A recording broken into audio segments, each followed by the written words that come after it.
গড়িয়ায় একটা কাজ ছিল, সেখান থেকে ফেরার পথেই মনে হলো বাড়ির জন্য কটা বদ্রি পাখির বাচ্চা নিয়ে যাই। কি কালার দিচ্ছ? সাদা দেবো? সাদা সব মিলিয়ে মিশিয়ে দেবে, একই কালার দেবে না।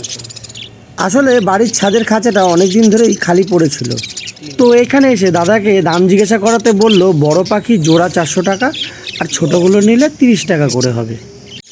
গ্রিন দিয়ে একটা। আমি বললাম একটু কম করো, তাহলে অনেকগুলোই নেব, ছোট ছোট বাচ্চা তো।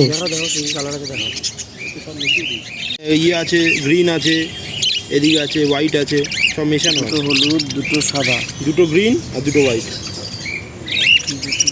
একটা ব্লু এসছে, হ্যাঁ সাদা 3টে এসে, সাদা 3টে গেছে। সাদা দুটো থাক, নীল একটা দাও। এই একদম এই পাশে নীল দেবো একটা, তাই তো? হ্যাঁ, ওই 7 টাকা নীল দিচ্ছি। সামনেই ঘুরছি। এটা হ্যাঁ, বড়টাকে দিয়ে দাদা বললো তুমি যখন অনেকগুলোই নেবে বলছো, তাহলে 25 টাকা করে রাখবো। 9টা দিতে পারতো। না না বাবা, 25 টাকা কমে পাখি হবে। 8টা পুচকি পুচকি পাখির জন্য দাদাকে 200 টাকা পেমেন্ট করেই ব্যাগে ভরে নিয়ে রওনা দিলাম বাইকে করে বাড়ির উদ্দেশ্যে। বাড়ি এসেই সবার আগে ব্যাগটা খুলে দেখলাম যে সবকটা পাখি সুস্থ আছে কিনা, কারণ পাখির বাচ্চাগুলো এতটাই ছোট ছিল যে ভাবছিলাম যদি একে অপরের গায়ের ওপর উঠে গিয়ে কারোর ডানায় বা পায়ে চোট লেগে যায় তখন কি করব। চটপট পাখির ব্যাগটা একটা ছাওয়ার মধ্যে রেখে খাঁচাটাকে রেডি করে ফেললাম। হাঁড়ি তো আগে থেকেই লাগানো ছিল, তাই এবার বসার জন্য ডালগুলো সেট করে নিয়েই চটপট ভাবলাম হাঁড়িটাও একবার দেখে নিজে ঠিকঠাক আছে কিনা। তারপরে পুচকিগুলোর জন্য খাবার ও জলের বাটিটাও চটপট সেট করে ফেললাম খাঁচার ভেতরে।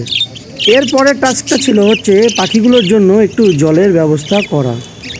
যেহেতু গরমকাল তাই ভাবলাম জলের পরিমাণটা একটু বেশি থাকাই ভালো খাঁচাতে, তাই খাবার জলের সাথে সাথে এক বাটি স্নানের জলও দিয়ে দিলাম খাঁচার ভেতরে। এরপরে ছানাগুলোর ব্যাগটাকে নিয়ে চলে আসলাম খাঁচার সামনে। এবার পুচকুগুলোকে আস্তে আস্তে একটা একটা করে খাঁচায় ছাড়ার পালা।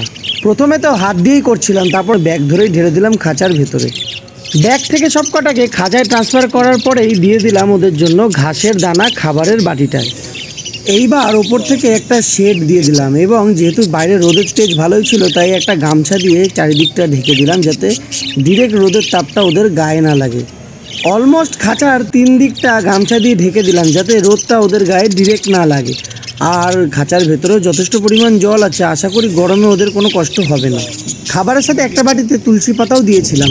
বেচারারা অনেক দূর থেকে ট্রাভেল করে এসছে, তাই হয়তো খিদা ও জল তেষ্টা পেয়েছিল। আর 3জন তো উপরে উঠে বেশ খেলা দেখাচ্ছিল। যাই বলো না কেন, ব্যাপারগুলো কিন্তু বেশ কিউট দেখতে।